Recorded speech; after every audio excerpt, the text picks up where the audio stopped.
woke up quick at about noon. Leonard now, guarded by Curry. Crosses over, splits the double, gets it to Van Vliet. Three in the air, good!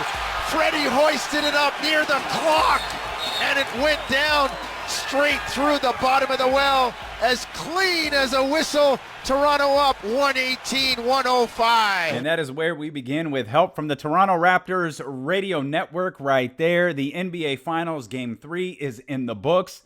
And the Toronto Raptors take a 2-1 series lead after the 123-109 victory last night. There were lots of storylines headed into Game 3. There are lots of storylines coming out of Game 3. And we've already got our first definitive announcement about a return for Game 4. We're going to spend a lot of time talking about the NBA Finals, about that game last night here today. We'll talk about some other NBA news and notes, including the upcoming retirement of a legend. We've got some baseball on the way. Tony Dungy talked about an 18-game schedule in the NFL. Odell Beckham is just happy to be with the Cleveland Browns. We'll have that for you coming up here in just a few minutes as well. But we will begin a superhuman performance from Steph Curry last night. 47 points, 8 rebounds, 7 assists, 2 steals, 14 of 31 shooting, 6 threes, 13 free throws. He only sat 5 minutes. And in that 5 minutes, the Golden State Warriors were outscored by 6. He was phenomenal last night. But, man, there was no boxing one. Despite the fact that no one else for the Golden State Warriors could score. I should have written down the exact time, and I'm sorry that I didn't. But there was a point where I was monitoring when the second Warrior got to double digits. I remember distinctly it was Andre Iguodala. I think Andre Iguodala got to his 10th point when Steph Curry was somewhere around 34 or 35. I'm confident it was midway through the third quarter, maybe. And Game 2, and I am very, very guilty of this, Game 2 created very unrealistic expectations for Demarcus Cousins. Demarcus Cousins, through his 30-some-odd games with the Golden State Warriors, we saw shades of brilliance, and we saw shades of a guy who was recovering from a devastating injury. We saw in Game 1 of the NBA Finals a guy who was recovering from an injury, a guy who had thought that maybe his season was over, a guy who hadn't played in 45 days. And then we saw the brilliance and the timing of DeMarcus Cousins. We didn't see anything close to peak DeMarcus Cousins in Game 2, but we saw a brilliant player who did everything that his team needed him to do to help them win. And it was unfair of me, and it was unfair of a lot of people who thought, because I really did think DeMarcus Cousins with Klay Thompson either limited or Klay Thompson out, and as we learned right before tip, Klay Thompson obviously didn't play last night. I thought DeMarcus Cousins is going to be the difference maker. I even tried to come up with a strategy where the Toronto Raptors could just run DeMarcus Cousins up and down the court for 3 to 3.5 minutes, wear him out, and now play Steph Curry, Draymond Green, and a very depleted DeMarcus Cousins. Now, they didn't implement that strategy, but they didn't have to. It never felt like the Golden State Warriors got going. They felt flat. If you think back to the first quarter, there was a moment really, really early where Draymond Green shot an air ball. And I remember thinking, oh, okay. I mean, it's like an air ball three. Like, it's not like, whoa, oh boy, this is a big deal. But it did catch my attention, like, okay, see that. And then maybe it was 2 minutes later, DeMarcus Cousins shot an air ball. And I started looking at this, okay, I don't think the Warriors, something's off here. And I never felt like the Warriors got going. In any aspect of the game. It never felt like they really got into a rhythm. They never got into a flow. They were down double digits really, really early. I think the Raptors were up 17-7 in the first 5 minutes of the game. By the way, Anthony Slater pointed this out in his 5 observations in the Athletic column. And I didn't realize this until he pointed it out. This is the 6th straight game in which the Warriors have been behind double digits. I mean, they were. I don't know how big of a deal that is. I mean, 6 straight games. They obviously won game 2. They obviously advanced in the Western Conference Finals. That's just such a odd. That's such an odd trait. That's such an odd stat for this Golden State Warriors team. And it felt like they were clinging to the game, like from the start. Just right when the game got going, it felt like the Warriors were trying to hold on for 48 minutes, which I realized the absurdity in that statement. It's an NBA Finals game. It's at home, but just right from tip, it was like, oh, this feels off. And I didn't buy into Klay Thompson's absence being the end of the world, though everybody has since acknowledged what we talked about yesterday and what we really talked about since the injury, that this is a long-term play. As a matter of fact, I said there was already a definitive announcement for Game 4. I'm sure many of you have seen this already. Klay Thompson is going to play in Game 4. There's nothing shocking about that. Klay Thompson wanted to play in Game 3. There's obviously a video and a picture of him circulating on Twitter and Instagram and all the social media platforms where he's on the bench. He's just sitting there, like, obviously very, very upset, very pouty faced, very angry that he's not in the game. And that's understandable. That's why you never ask a player, hey, you want to play? Hey, how do you feel? Hey, are you up to it? You don't ask players that. You don't leave the decision up to the player, because the player is always going to say yes. The player is always going to want to get back out there on the court, no matter what. So now all eyes turn to Kevin Durant. We know Klay Thompson is in Game 4. The situation has shifted a little bit. The Toronto Raptors are 2 wins away. With home court advantage, the Toronto Raptors are 2 wins away from being the 2018-19 NBA champions. So how does Steve Kerr and the rest of the Golden State Warriors brass, how do they approach the return or potential return of Kevin Durant? Because they were quick to say, I think they said it immediately following last night's game, Klay's going to play in Game 4. Which, again, they sat him. Draymond Green says they didn't sacrifice the game last night. We went out there and played hard, and we lost. We didn't go in this game thinking we're not going to play Klay or Kevin or Loon or anybody else, and we're just going to get this game away. They played well. They knocked down, I think, 17 threes. You got to give them credit. But we didn't sacrifice. You don't sacrifice a finals game to be healthy for the next one. Just like tanking. No one's going to say we go out there and lose on purpose. No player is going to say, of course, we're not tanking. We're out there trying to win the game. Of course the Golden State Warriors are trying to win the game. Of course they didn't sit Klay Thompson thinking, okay, we're going to mail in this one, and then we'll come back in Game 4 when Klay is healthy, play like our normal selves, and go on to win. Of course not. You approach the game as we're going to go win. Under any circumstance, we are going to go out and beat the team that's out there on the floor.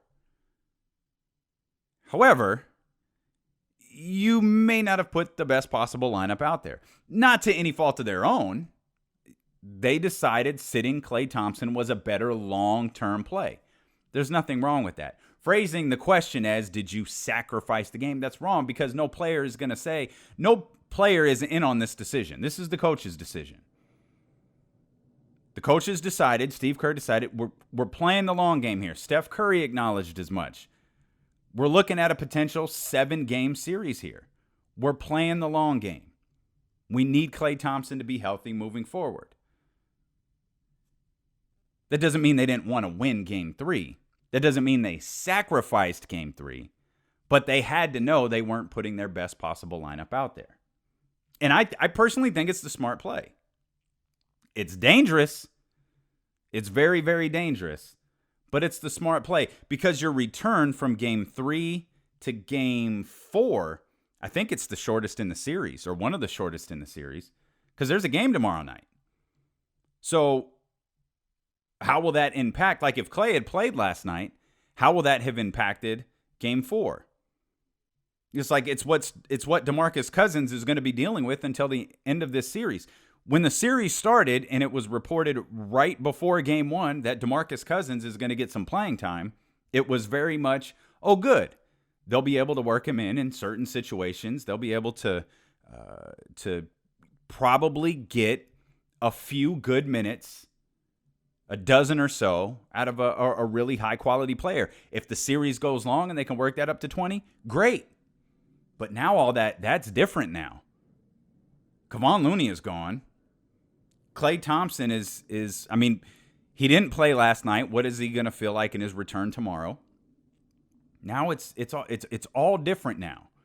And the expectations for Demarcus Cousins are different because now he's going to be playing a lot of minutes for the remainder of the season. And that recovery time is getting shorter and shorter. And the more your body gets beat up, the shorter that recovery time feels. So the expectations for Demarcus now are different. And now all eyes are going to be on Klay Thompson and how he's able to move around in Game 4. And then we'll just wait, glued to our Woj Twitter alerts, or our Shams Twitter alerts, or our Sam Amick Twitter alerts. When are we getting the ruling on Kevin Durant? Are they going to wait until tomorrow? Are we going to hear it today? Because remember, they didn't make a decision on Klay Thompson until yesterday before the game, but they made a decision on Kevin Durant the day before. Well, Steve Kerr said he's getting closer. He's ramping up his activities. Okay. I think they know right now. I really believe they know right now, this second, as you're listening to this, whether Kevin Durant is going to play or not. Yeah, I think they're approaching that as such. There's no practice during the NBA Finals. It's not like Kevin Durant needs to get out there and get into a rhythm with his team. He's going to have to do that on the floor. Because even with a practice, best case scenario, even with two practices and a shoot-around, Kevin Durant's not going to be in game rhythm with his teammates. For one reason, Kawhi Leonard's not out there. You can't get into a rhythm with your teammates until you're getting guarded by one of the best defensive players in the entire league. And I've spent the first 12 minutes of this podcast talking about the Golden State Warriors and their injuries and everything that they did wrong yesterday and how Steph Curry was damn near superhuman, as Steve Kerr acknowledged. The stuff he does is he does things that, honestly, I don't think anybody has ever done before. The way he plays the game, the way he shoots it, and the combination of his ball handling and shooting skills, it's incredible to watch. He was amazing. However, the conversation should really be about the Toronto Raptors and everything that they did right. You heard Draymond Green mention a few moments ago that they hit 17 threes last night. They got tremendous performances.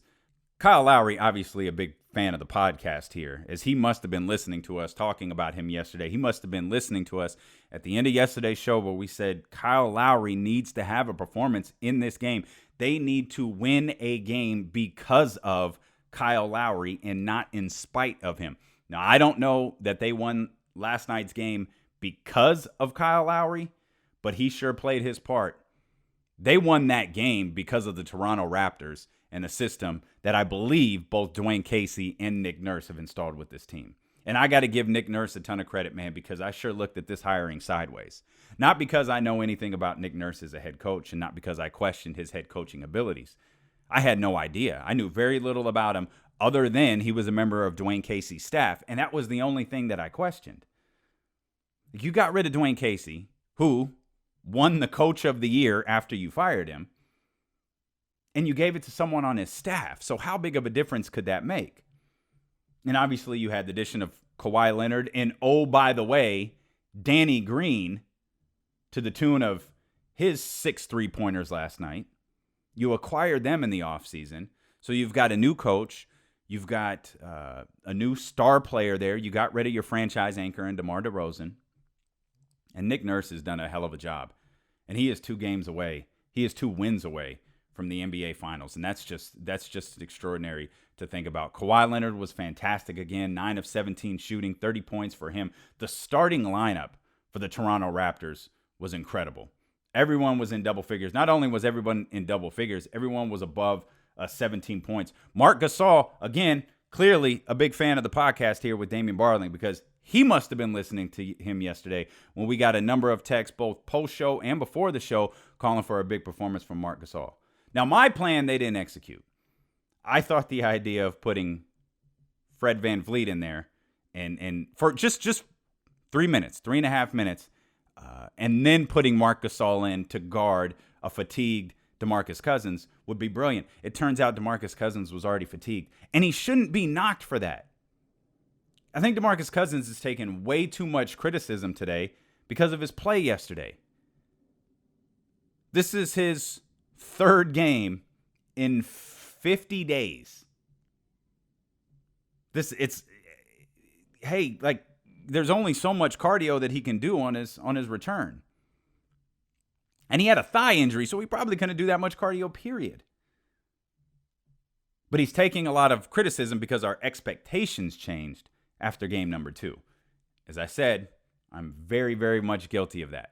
My expectations changed for Demarcus Cousins after game 2 when I realized he's going to have to go 27 and a half minutes. He may have to go 30 minutes. He may have to go 35 minutes. And he didn't run that last night. I think Steve Kerr recognized that pretty quickly. And Steve Kerr just started throwing things out there onto the floor, trying to get Jordan Bell played last night. Jerebko played last night. He was just trying to find something that would spark his team. And it was a spark that wasn't there from Tip. They never had it last night. You go back and you watch from the beginning of that game, they got down double figures. They fought back. Every single time they got down big, every time they got down by double digits, they fought back.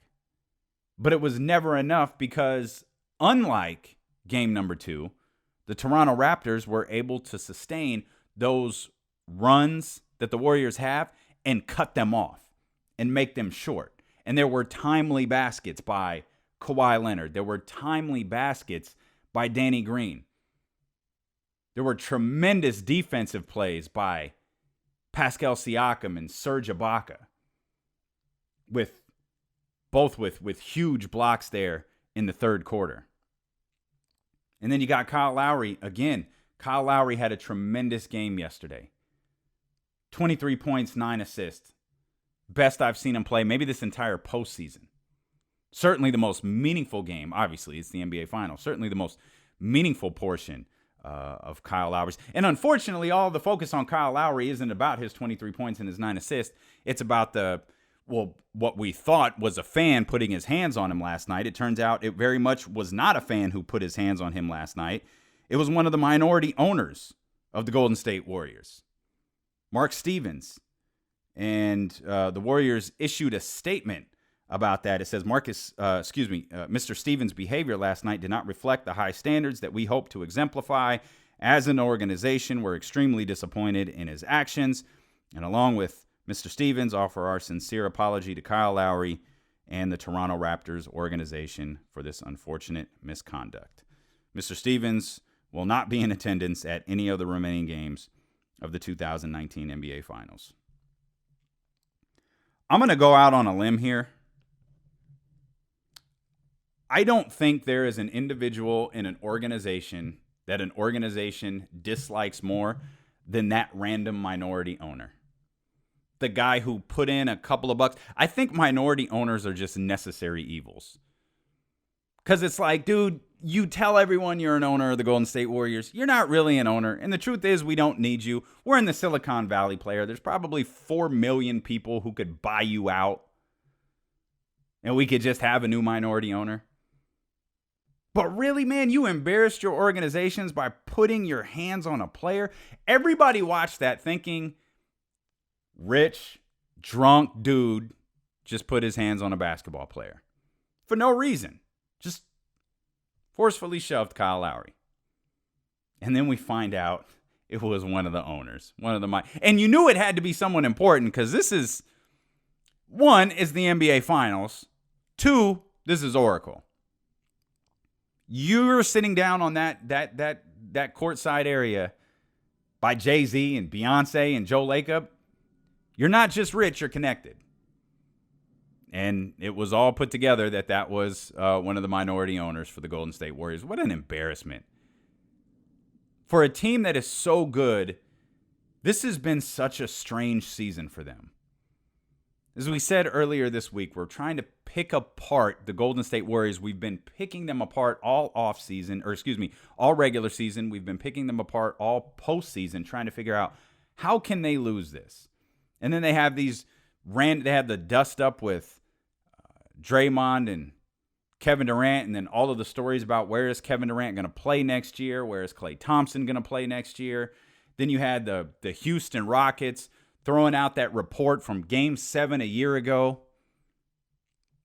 And now you've got this dumbass putting his hands on a basketball player. Talking about he's not going to be back at the NBA Finals, man. He shouldn't be back at the table. Now, I don't know. Maybe I'm wrong about Mark Stevens. Maybe Mark Stevens is more than just a, $1 million or $2 minority owner. Maybe he's got some big stakes into the Golden State Warriors. Maybe I'm completely wrong. I don't know much about him. I don't imagine many people know much about him, because if they did, everybody would have known it was him last night. But they didn't. That got out this morning. Like, uh-oh. That's not a fan. That dude has ownership stake. He shouldn't be welcome back. Not in the arena. Obviously not at the finals, as the Warriors already announced. Take his seat at the table. Sell it to one of the other billionaires there in the Silicon Valley. I'm sure there are people lined up to take his place. Kyle Lowery spoke with SVP about that last night. He had no reason to touch me. He had no reason to reach over 2 seats and then say some vulgar language to me. There's no place for people like that in our league. And, hopefully he never comes back to an NBA game. You heard Kyle Lowery right there, and I think the NBA should take that into consideration. We've seen that a little bit too much this year. No wonder you got fans thinking they can put their hands on players. We've seen that too much this year. We've seen courtside fans get a little too interactive with their favorite professional basketball players. Now, I know the little kid did it, and I don't think the little kid touching Russell Westbrook is right, but I'm trying not to lump him in there. We saw, what was it? Was it a guy? I don't remember what arena. Philadelphia, maybe? Remember the guy who jumped out of his seat and started flipping off Russell Westbrook, and Russell Westbrook did that famous meme where he's pointing at him? And he's like, yo, what is this dude, man? Get this dude out of here. And they threw him out. We're seeing way too much of that. We had, again, another incident, the Russell Westbrook incident in Utah. No matter how much money you pay, it doesn't give you a right to do or say whatever you want. That's not how this works. You be respectful. Like, they're professional athletes, absolutely. But they're men. They're people.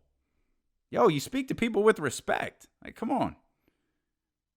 And then you got an owner. Truthfully, I'm saying the Golden State Warriors need to do something. The NBA needs to step in. Like, hey, what's this guy's stake in the team? 1 point. Yeah, dismiss him. There shouldn't be a 3-strike rule here. One of the owners put his hands on a player. Oh, okay, cool. Yeah, he gone.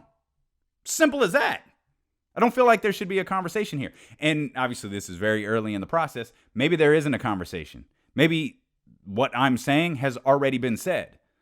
Maybe Adam Silver has already stepped forward and said, let's see what happened. Hey, why did you do that? Oh, you were drunk? Oh, why'd you do that? Oh, because what? Oh, yeah, you're gone. That's fine. You can sell your stake, or we'll just sue you and throw you out of the league. One or the other. It's pretty easy. And don't doubt me, because we got the Los Angeles Clippers back.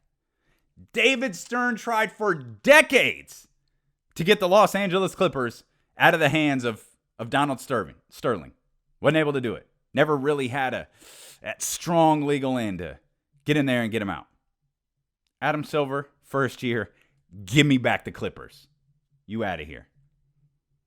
You think the Clippers would be a conversation in free agency this year if Donald Sterling was there? Hell no, man. Adam Silver knew what he was doing.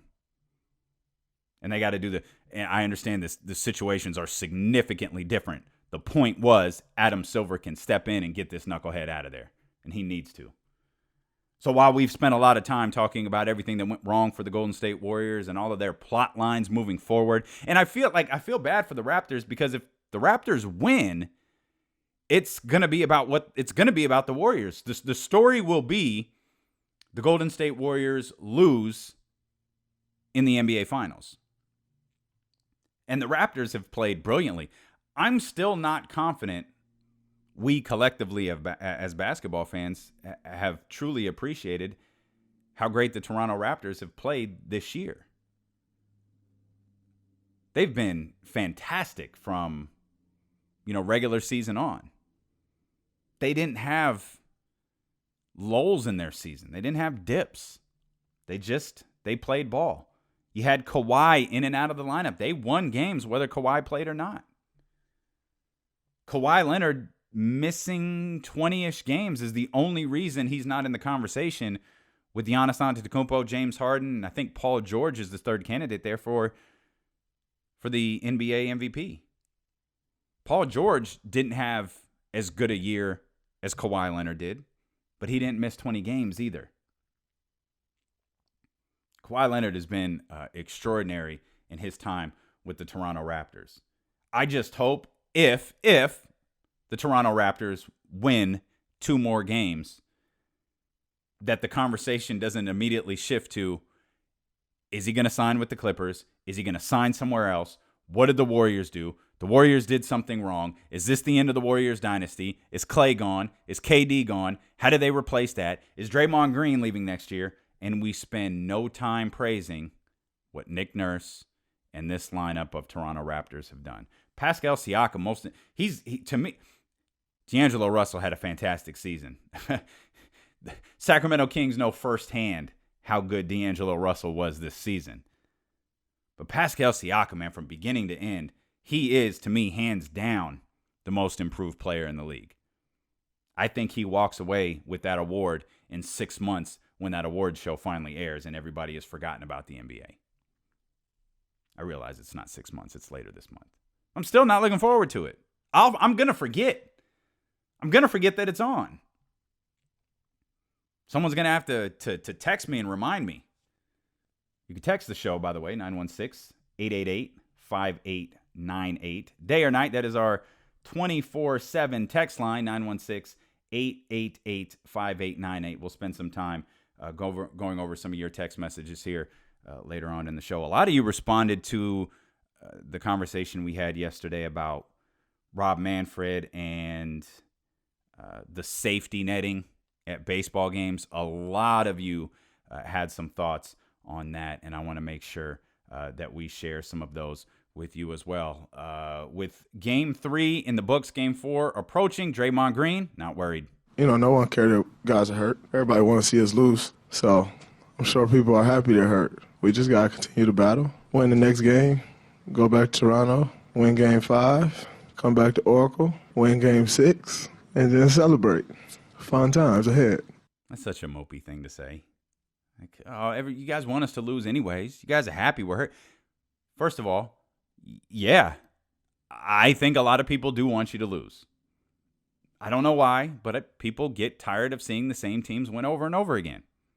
Yeah, a lot of people are rooting for the Golden State Warriors to lose. I don't believe anyone is happy that you're injured. I don't believe anyone is happy, speaking in generalities here, I don't believe anyone is happy that Klay Thompson is hurt or that Kevin Durant is hurt. And I think the average basketball fan would much prefer Klay healthy, DeMarcus healthy, Kevin Durant healthy, and then the Toronto Raptors go out there and kick your ass.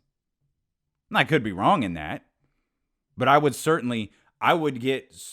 get joy out of this either way. As I've said since I started radio, since I've started talk radio, 3 or 4 years ago, I root for the story. 10 times out of 10, give me the story. And if that story is the Warriors overcoming it all and winning the finals, like, that's cool, but I don't think that's a good story. The Toronto Raptors going out there and beating the Golden State Warriors, that's a good story. The Golden State Warriors being injured, like, none of that is sexy. None of that is fun. A significantly juicy story to me is everyone being healthy and the Raptors beating them.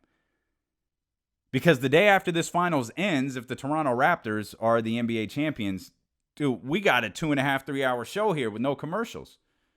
Because there's so many different storylines to talk about, the ones that I just laid out. Are the Toronto Raptors the most unlikely NBA champions in history? What happens with them next? Is it really possible that Kawhi Leonard wins an NBA championship and then leaves town? How do they replace Kawhi Leonard? Okay, now what about the Golden State Warriors? What's next for the Golden State Warriors? I can think of 50 things that we're going to talk about if that's the outcome of this series. If the Warriors win, okay. A lot of the same questions are still there. What's next for Toronto? What's next for Kawhi? Is this the end of the Golden State Warriors dynasty? Is this the end of their run? But that we'll save that. We'll save that for when it's appropriate. But the Raptors deserve a ton of credit for the way they performed last night in their 123-109 victory. Danny Green, man, 6 threes. I can't get over that. What a great performance by just the Raptors as a whole. Totally. The Raptors played like you would expect the Golden State Warriors to play.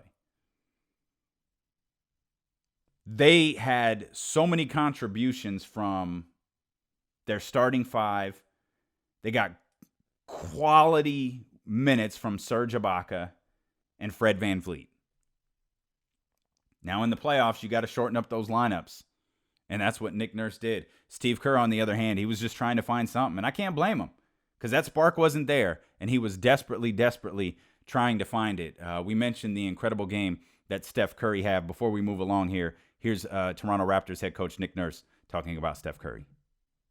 I mean, listen, we were trying to play as straight up as we could. We wanted to get back to doing, what we normally do. We didn't do anything really early in the game other than just try to play him. He had a ton in the first half. We tried to up our presence on him a little bit with some double teams. All that matters, my dad used to tell me the stats don't matter, just the final score. So we'll just take the win, be thankful for that. Nick Nurse's dad is right because the stats were there. 47, 8, 7. 2 steals, 6 3-pointers, 13 free throws. And how about this? This just in from ESPN. After further testing, Kevon Looney could potentially return during the NBA Finals. Oh, man. Holy cow. All right. Well, that's part of the story. When you're the defending champs and you've got the amount of injuries that they have and you're coming off a loss like that and now your back is against the wall, well, these are the things we're going to start to hear. I believe we're going to hear something about Kevin Durant. Not that he's going to play, not that he's not going to play, but I feel like we're getting, Kevin Durant practiced today. Kevin Durant got some shots up today. Kevin Durant ramped up his intensity today. I think we're going to hear some of those things. But to sum it all up, a tremendous performance from the Toronto Raptors. And now they head into a Friday night game, Game 4, in which I believe the Oracle crowd is going to be tight. I've always said that Oakland crowd is so overrated and they're compared so unfairly to that We Believe crowd. That We Believe crowd helped lift guys like Matt Barnes and Steven Jackson and Baron Davis and that group that was out there on the floor. Oracle crowd doesn't. This one, it does not. I don't think was Steven Jackson on that team? I think that was too long ago. But you know where I'm going. Those two crowds aren't comparable. And they were understandably silent all night because I think they saw what we saw. The Warriors didn't have it. They weren't there. And any time that they showed, okay, here we go, we've got it, Toronto snatched it right back. Like, haha, no, you don't. Vince Carter announced he's got one more in him, one more run. The 2019-20 season will be the final season for his illustrious career. Dwayne Wade had a hell of a farewell tour. Dirk had kind of a weird farewell tour because he didn't really acknowledge he was going to be retiring until that last game in Dallas. All of that is great stuff, man. Vince Carter, that dude is a national treasure. And I'm openly biased. He was here in Sacramento.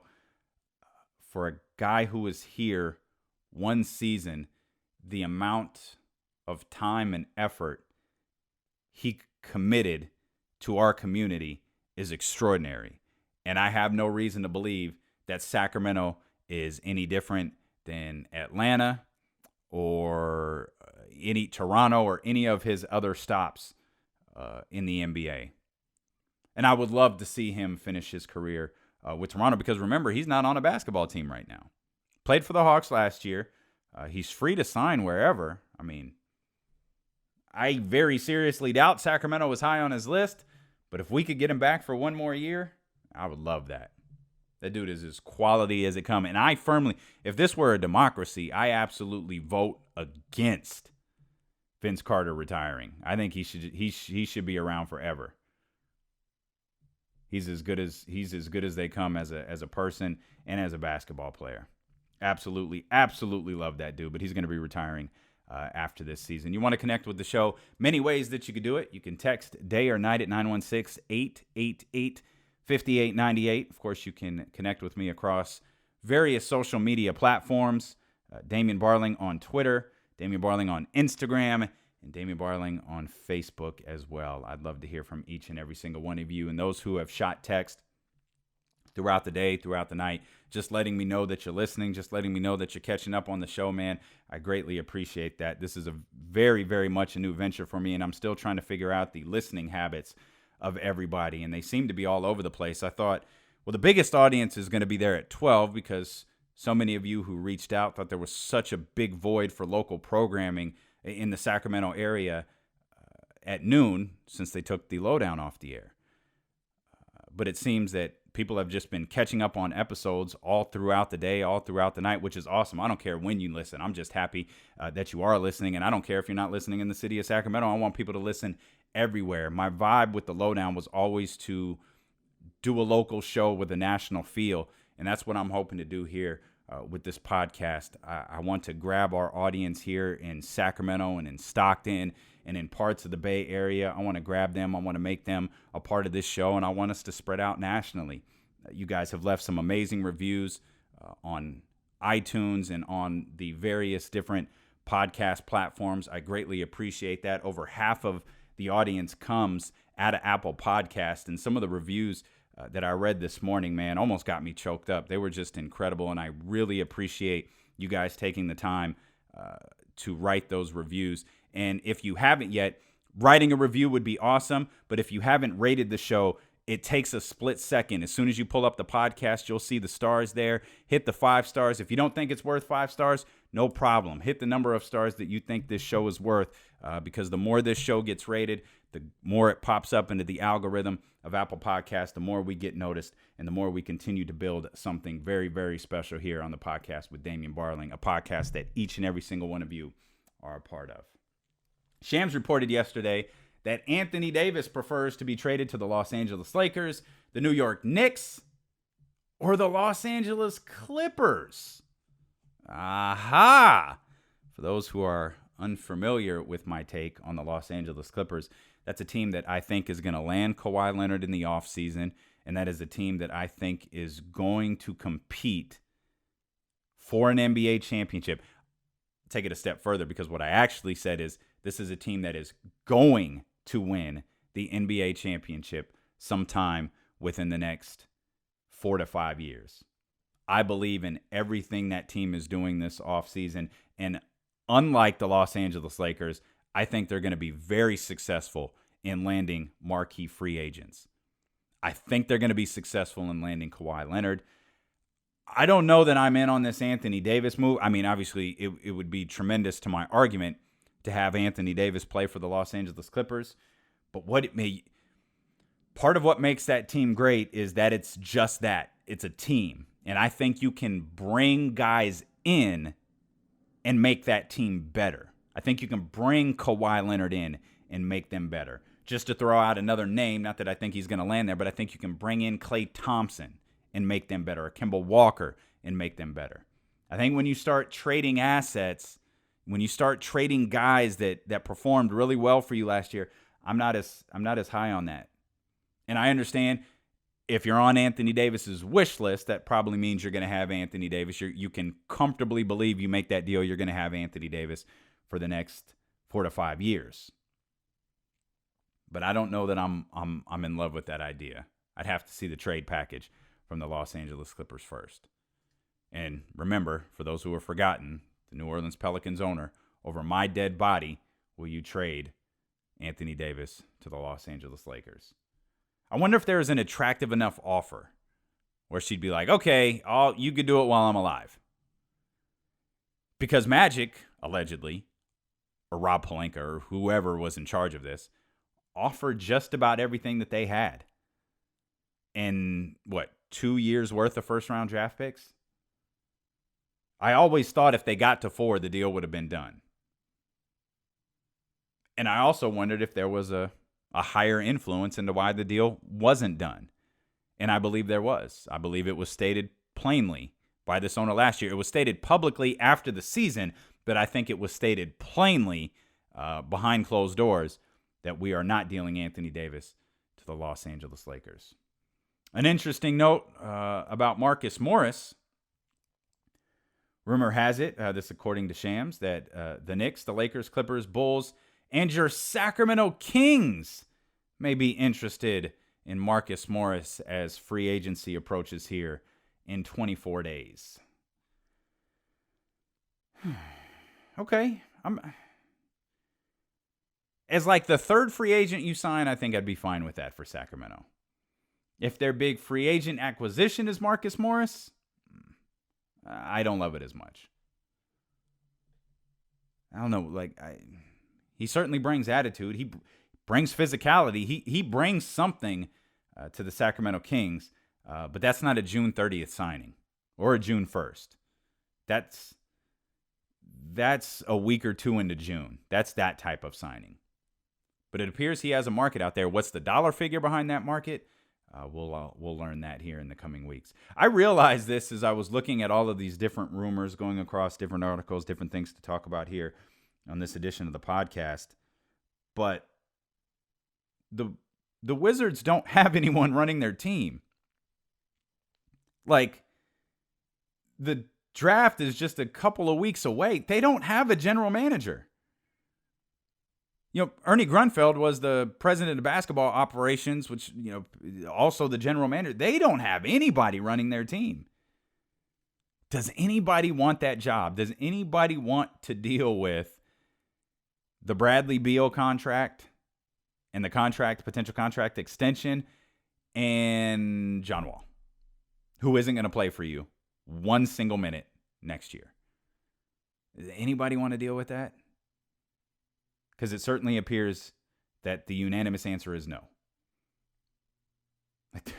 There's a handful of general manager jobs in the NBA, and guys are going I don't know. I'm good. I'll stay here. I'll stay here as the assistant in Denver. I'll pass. This does not look appealing. Speaking of the Lakers, Mark Cuban in LA for a downtown speaking engagement chuckled a little bit when he asked about the Los Angeles Lakers and the current state of the Lakers. He said, "The more screwed up they are, the happier I am." He cleaned it up real quick by saying, "But I feel that way about every other franchise that's not Dallas. We all go through it. Every franchise goes through cycles, and when your down cycle hits you, it's never fun."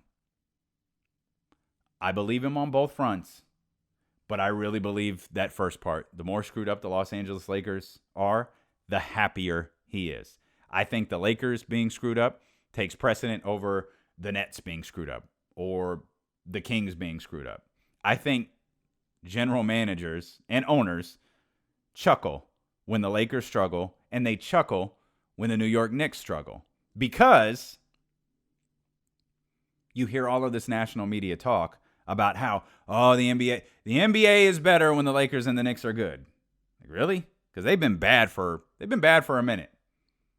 They've been bad for a while. Both of those franchises, particularly the New York Knicks, they've been bad for a very long time. I'm perfectly happy with the NBA. I was as entertained by Cleveland being in the NBA Finals as I am Toronto being in the NBA Finals.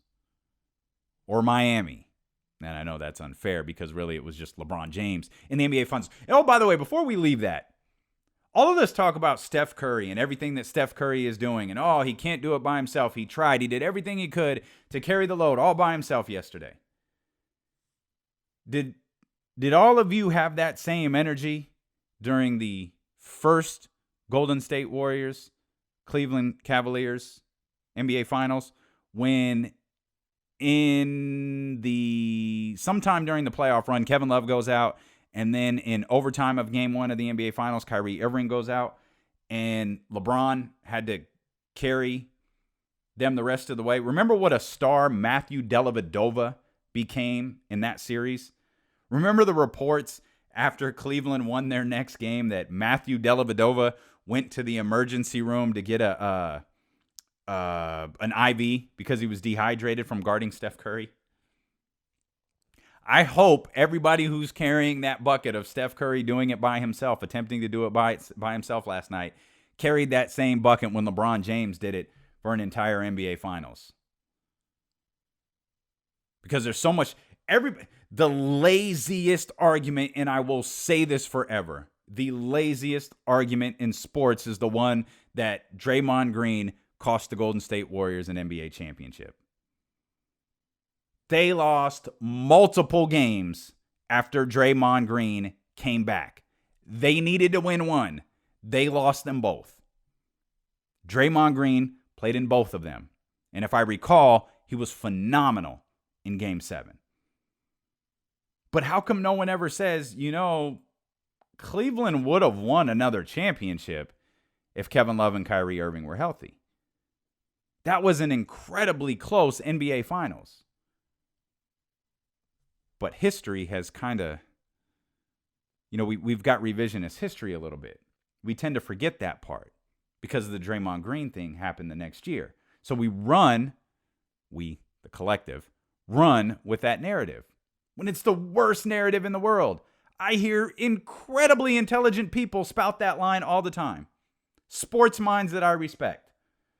Oh, Draymond Green, if he hadn't got suspended, gosh, how many championships would the Warriors have now? Stop, man. That's terrible. Cleveland snatched that NBA Finals from them.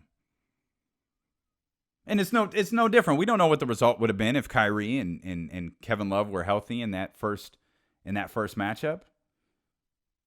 But man, LeBron did a whole lot through that entire series without his two other studs there. And Steph Curry found out what that was like. Steph Curry has a killer instinct. We know that. We've seen it. But does Steph Curry have that, and excuse the term, does he have that Mamba mentality? Hear me out here. We know Steph Curry will hit a dagger that will destroy you. We've seen him do it time and time again. We have seen him crush the spirits of teams and fan bases and cities and states in close games. But last night, he was the only one who was able to get anything going for the Golden State Warriors. But he still tried to get everybody else involved. To me, and maybe this is my own revisionist history, if that had been, say, Kobe Bryant, he would have stopped trying to get people involved. Okay, DeMarcus, you're not there. Draymond, he's okay. I don't have Klay. I've got Cook out here. I've got all these different. I'm going to score 80. I'm going to score 85 points in the NBA Finals because I'm hot and y'all are doing nothing. Is that in Steph Curry's makeup? I mean, maybe he didn't have the energy. He only sat 5 minutes. And as we noted a minute ago, he sat 5 minutes and the Warriors were outscored 6 points in those 5 minutes that he was gone. But does he have the mentality to recognize, okay, y'all ain't there, fine. If I have to shoot 50 times, I'm going to. I think he was 15 of 31. I had that stat a minute ago. I think he was 14 of 31, excuse me. Okay, y'all ain't there. I'll shoot the ball 50 times then. Because you're not giving us our best chance of winning. So I'm going to give us our best chance of winning. Game 4 of the NBA Finals is tomorrow night in Oakland. Obviously, we'll talk a lot more about that on tomorrow's podcast. Klay Thompson, they said it last night. It was reiterated today by Tim Kawakami over at The Athletic. Klay Thompson will play in Game 4 tomorrow. Let's head over to the NFL. Odell Beckham Jr. was with the Cleveland Browns yesterday. Cleveland Browns, kind of the sweetheart of the offseason. Everybody seems to be very excited coming off of Baker Mayfield's rookie year, and really a shocking trade that sent one of the marquee players, one of the faces of the NFL, from the New York Giants to the Cleveland Browns. It feels like we've spent a whole lot more time talking about Odell Beckham not being at OTAs. We've spent a lot of time about Odell Beckham and his back and forth with the folks over there with the New York Giants. And he was with the team. He was with Baker. And he was with the media yesterday. And he talked about his relationship so far with the Cleveland Browns. Coach and I have a different plan than everybody else knows. We talked and communicated throughout the entire offseason, so he knew my whereabouts and when I'd be here and coming in or when I wouldn't be. So everybody kind of knew the game plan, and just taking my time, easing back into it. The good thing about it is we play in September. I don't buy into all that. I just take the person for who they are and how they are once we get them. I don't buy into anything else that's happened anywhere else because everywhere else is not here. So hopefully we create an environment that brings out the best in people. I've always heard from the people that I trust that Odell's a good guy. He works his ass off. And if he does that, he's going to be successful. Odell Beckham Jr. followed by Cleveland Browns head coach Freddie Kitchens. Freddie Kitchens is going to be one of my favorite sound bites in the upcoming season. I love listening to that dude talk, and I'm really anxious to see how this team – there's expectations around this team now. And it was 7-8-1 last year. You had a phenomenal rookie season from Baker Mayfield. What is it going to look like his second year now that teams have they have film on him? What will it look like now? Of course, they excited everyone in sight as Odell and Baker Mayfield connected on a number of deep routes and deep passes yesterday. But I'm as excited as anyone. I don't have a football team anymore. I don't have a football team that I root for. I just love watching. I love watching talent. I loved Kansas City last year. I love to see what Seattle did. There's a lot of teams that I'm anxious to watch this year, and I got caught up in it like everybody else.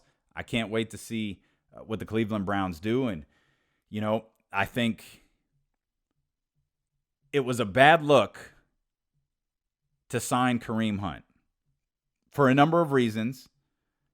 But I think Kareem Hunt did the best thing possible. Like, Cleveland signed him right after he was cut by Kansas City. And that's the way that the NFL is. We know that. Regardless of the charge, regardless of the fear, regardless of what's out there, if you're talented enough, someone will come get you.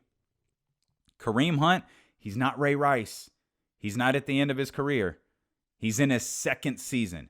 He has a long, long road ahead of him. And they signed him before any investigation was complete, and they signed him before any suspension was levied. When the suspension came out that he was going to be gone the first 8 weeks of the season, the most brilliant thing that Cleveland and Kareem Hunt could do was just to accept the punishment. Because the story goes away until his return. Like, I'm not talking... How many times have you heard about Kareem Hunt? You've heard about Odell Beckham. You've heard about Baker Mayfield. You've heard about OTAs. There's no talk about Kareem Hunt because Kareem Hunt isn't... He's not going through multiple appeals of this suspension. By accepting the suspension, the story goes away until the week before he returns.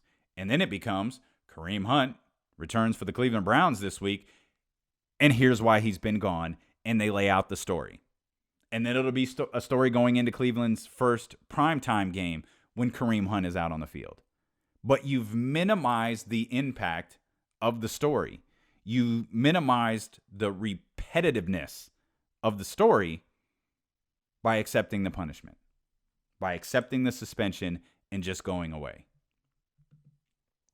I don't agree with how that signing went down, but that was a smart way to approach it by Kareem Hunt, his people, and the Cleveland Browns. We mentioned Roger Goodell was talking about the NFL preseason, shortening the NFL preseason, and I warned you that's going to come at a price. He's not just willingly cutting 2 games from the preseason, if that happens. He's not willingly proposing cutting 2 games and 2 sources of revenue from the NFL preseason without expecting something in return.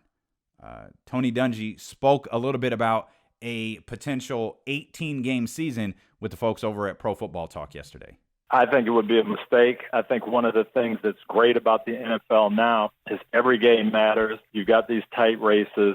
16 games is a lot. You want to get into the playoffs. You want people to be ready to play. I'm watching the NBA playoffs now. And you see the effect of this long season. Kawhi Leonard limping up and down the floor, Kevin Durant out. That's not what people want to see in the playoffs. I think that's the hope of everybody who's pushing this 18-game season, that the greed factor will kick in. And everybody right now, when you say 18 games, everybody says, oh, no, no, no, no. But if it means X number of thousands of dollars more for each player, then you will get guys who say, oh, I can do that. I can play 2 more and make that money. You know what's insane about that? I mean, obviously, Tony Dungy is right, especially, lower tier players who have less guaranteed money. If they have the opportunity to make more, obviously they're going to take it. But because the NFL is very much the haves and the have-nots when it comes to contracts. But if you're extending the season to 18 regular season games, and you're one of those guys who are motivated by the extra couple, $1,000, the extra $10, $20, $30, $40,000, whatever it may be, you're probably a guy who is on the shorter end of the NFL career trajectory, which is already extremely short. What is it, 3 years? Just over 3 years is the average NFL career? The average NFL career?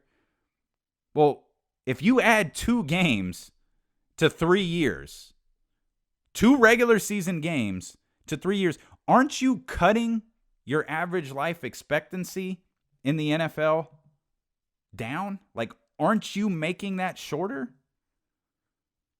And aren't we about player safety? I feel like we talked about this already this week. The disingenuous nature of the NFL and their comments about player safety. But we're going to play 18 regular season games. This can't be a real conversation. Like, who thinks, is this really all about money? Is that how they're going to sell it to the players? Is, hey, you can make more money. We can tack in some more guaranteed dollars to your contract. Is that really how this is going to play out? Because the amount of money that an NFL player, the average NFL player, will get for 2 extra games is a fraction of what the NFL will get for 2 more television games. But I don't think NFL players are dumb, and I don't think the people in the NFL Players Association are dumb. I just think the league is the haves and the have-nots, and you have so many have-nots in the league that they accept these proposals that come in from the owners. And gambling has to be a huge factor in all of this. You would adjust to that, but I tell you what, the gambling aspect of it now, there would just be a lot of things in place. Okay, I'm going to rest my guys in games where I think we're going to win, but we're favored by 8 and we win by 3. As a coach, I'm trying to win, and I come down to do I have to save my guys for the last couple of games in case we have to win them? And that's Tony Dungy right there again on Pro Football Talk. I don't know how big of a conversation an 18-game season is. I just refuse to believe that Roger Goodell publicly talks about reducing a preseason schedule without expecting something in return when the owners and the Players Association go to the bargaining table for the CBA following the 2020 season. I just don't believe that. That's not how most people do business, and that's certainly not how the NFL does business. We're going to get to your text here in just a moment. Remember, you can text the show day or night. It is open. It is a direct line to the podcast. It is a direct line to me, 24/7, 916-888-5898. You can also send long-form emails if you'd like, DamienBarling@me.com. I received a few. Glenn, if you're listening, I received your email. I greatly appreciate it. I read it in its entirety, and I'm going to get back to you here pretty shortly. I read every single message that comes in, whether it's through Twitter, Facebook, or Instagram. You can connect with me on all of those platforms at Damien Barling. Chris Sale is good. This just in. Because remember, there was a point at the beginning of the year where Chris Sale was not good. Started the season 0-6. 0-6, excuse me. Since then, he has been phenomenal. And yesterday against the Kansas City Royals, Chris Sale pitched his second immaculate inning of the year. 3 strikeouts, 9 pitches. He did that once already on May 8th against the Baltimore Orioles. He's now the first pitcher in over 90 years to throw an immaculate inning twice in a season. Hall of Famer Lefty Grove did it back in 1928. There is a trivia question, a trivia answer that you can tell your friends. They'll think you're really cool if you mention Lefty Grove in 1928 in a conversation today. Chris Sale's 11th career game with 12 strikeouts and 0 walks. You want some company? How about this? Randy Johnson did that 15 times. Roger Clemens did it 12. Last night was Chris Sale's 11th. Pedro Martinez did it 11 times. And Curt Schilling did it 10. That is some incredible company for Chris Sale, who signed a 5-year, $145 million extension just before the season started, had Boston Red Sox fans nervous everywhere when he went winless in April, but he's been pretty damn good ever since. AC came up to me after the 7th inning, asked how I was doing. Told him I felt good. You know, we have a bullpen day tomorrow, so he wanted to extend me a little bit, and I told him, you know, I'll finish this thing. He's like, let's regroup after the 8th inning and see where we're at. So, you know, a little incentives to go have a quick 8th inning. I was appreciative he let me go back out there and finish it. All-star closer Craig Kimball signed with the Chicago Cubs yesterday, a 3-year, $43 million deal. He's been on the market quite some time. He struggled a little bit for the Red Sox there in the playoffs. His delivery is, I can't watch him. It's so frustrating. That thing that he does with his arm, I can't appreciate him pitching because it's like all I see. All I see is that delivery. All I see is his arm like just flailing there. It drives me crazy. It drove me nuts all through the playoffs last year. He's a tremendous pitcher. You know, if you ever talk to a professional basketball player about like free throws, you'll hear them say a lot of times, "Well, you're taught like pick a way to shoot a free throw and shoot it that way the rest of your life. Go through the same routine, go through the same everything. Pick a way, shoot it that way the rest of your life." I wonder if the same is true for pitchers. Pick a routine and go through it the same way the rest of your life. Did Kimball start that thing like as a joke when he was a kid, like just laying his arm there? Has he ever done an interview about why he does that and I've missed it? This dude is obviously ultra talented. You know, 333 saves. Like he's a quality pitcher. Like he's not just some random guy who the Chicago Cubs stumbled across in June. Has he done an interview and I've just missed it where someone asked him about that delivery? Because I hate watching him pitch because of that. And I like the Cubs too, so now this is just going to bother me. I had mentioned you could text the show. It's not going to bother me that much, though. I mentioned you could text the show day or night, 916-888-5898. A couple of texts I want to touch on. I had mentioned here at the top of the show, a number of people reacted to the conversation we had about Rob Manfred yesterday and how he said they're not going to look to extend netting to the foul poles before the end of the season. And I tried to be clear. I don't understand the logistics behind that, and I don't want to beat him up too much for it. But I know that the All-Star game is coming up. I know that the All-Star break is coming up. Like, how difficult is it really to extend netting from the end of the dugout all the way to the foul pole? And I do believe there's some conversations that are going to be had with Rob Manfred and season ticket holders, or at least the commissioner's office and season ticket holders around Major League Baseball. But that got a strong reaction from many of you. And again, I appreciate it. 916-888-5898.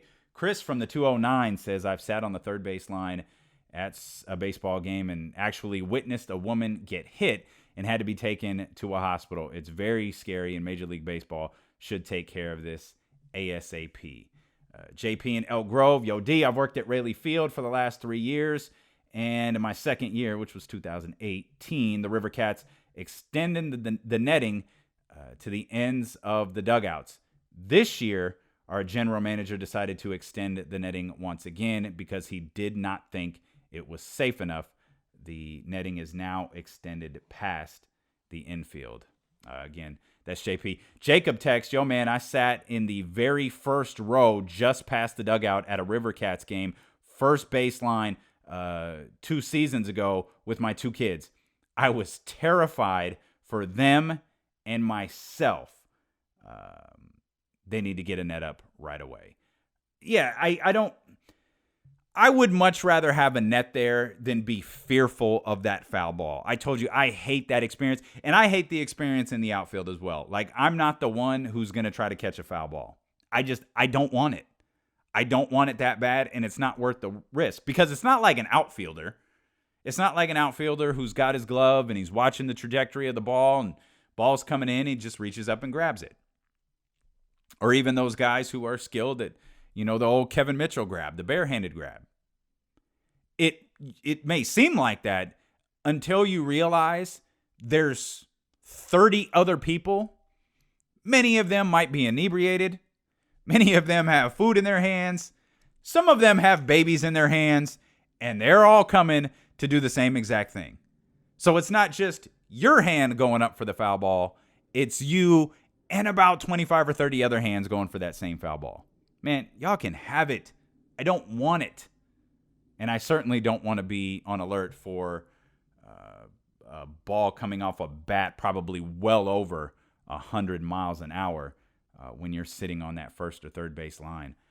One more text about the WWE here. I canceled my WWE network after they went through with last year's show in Saudi Arabia. No way they were getting me back with Goldberg, who even in his prime struggled to put on a good match longer than 1 minute against a broken down Undertaker. But for real, keep taking money from a murderous regime. I'll keep not watching. Yeah, they've got their second show in Saudi Arabia. I think it's tomorrow morning, Friday morning. I've been out, man, for a couple of years. The Saudi Arabia thing last year really, really bothered me. And I couldn't believe that they didn't pull out of that show. And their answer to it, as has been, at least I've been told, their answer to it this year is they're not mentioning the show was in Saudi Arabia. They're mentioning the city that it's in instead. And this is just gross, man. You've got like female executives who can't go on the trip. You've got women wrestlers who can't perform on the show. And this is the same organization, by the way, that wants you to believe they led some sort of, women's movement within their organization. This is the same group of people that want you to believe that the likes of Charlotte and Becky and Ronda Rousey led to this big change in the way women were presented. That has always angered me so much when you go back and you look at that Stephanie McMahon promo where she's talking about we're changing the way women are seen here on WWE television because our women are so talented. Like, are you forgetting? You're in charge. Like, you can portray them however you want. You've had talented women on your roster before. You've had the opportunity to sign talented women before. But you've chose to put them in bikinis. You've chose to make them eye candy. You've chose to make them stars of reality shows called Total Divas. So don't make this about some grand change about how you're bringing in these new athletes. Like, no, like this is on you. You screwed this up for the last decade. And oh, by the way, in the midst of all of this, in the midst of our biggest star being a woman in Becky Lynch, we're going to go to a country that won't let her perform. But we're going to be the institution of change there in Saudi Arabia. How have shareholders not revolted against this? How has their stock not just absolutely... I know they've lost some money in their stock over the course of the last few days, of the last few weeks. But how has that stock not dropped from, well over $100 to $30? How have people not sold on this? Yeah, I'm good. Yeah, I'm not going to be a part of this. Because remember, we all claim we're America, damn it. We all claim to be about America. Oh, but wait a minute. If I can make money on this, okay, My patriotism is going to take a back seat to my dollar, to my bank account.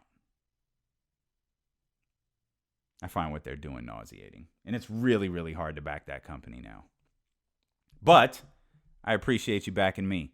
Thank you so much for tuning in to this show. If you're a first-time listener, if you're just catching up on the podcast, please subscribe. Help spread the word. It doesn't matter what city you're in. It doesn't matter what platform you're listening on. We're trying to create something different here. I've said we're trying to do a radio show right here as a podcast. And to answer some of the most common questions, will you have guests on the show?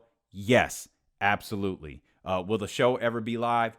Yes, absolutely. Will you ever be taking phone calls on the show? Yes, absolutely. As a matter of fact, as today and tomorrow wrap up, I'm going to start the process of switching out the equipment a little bit, getting prepared to do live streams and live shows over there on YouTube. So this thing is just going to continue to grow. It's going to continue to evolve, and all of that is because of the amazing support that you have shown me here through the first 4 days of this podcast. So again, if you're new, whatever platform you're listening to us on, even if it's on YouTube, make sure that you hit the subscribe button. And if you're a listener on a podcast platform and you're not subscribed to YouTube yet, go do that. That way, once the live show launches, you can be a part of it. You can interact with the show live, and we're going to be doing a lot of live conversations and bonus episodes as well. So head over to YouTube. Also, if you wouldn't mind, rate the show. It takes a split second to hit the number of stars that you think it's worth. If you have a few extra minutes, you can write us a review as well. Apple Podcasts, Google Play, Podbean, everywhere podcasts are available. You could search Damien Barling on any of those platforms and you'll find it. Thank you so much for being here with me. Game 4 of the NBA Finals is tomorrow, and we will have it covered for you here on the podcast with Damien Barling.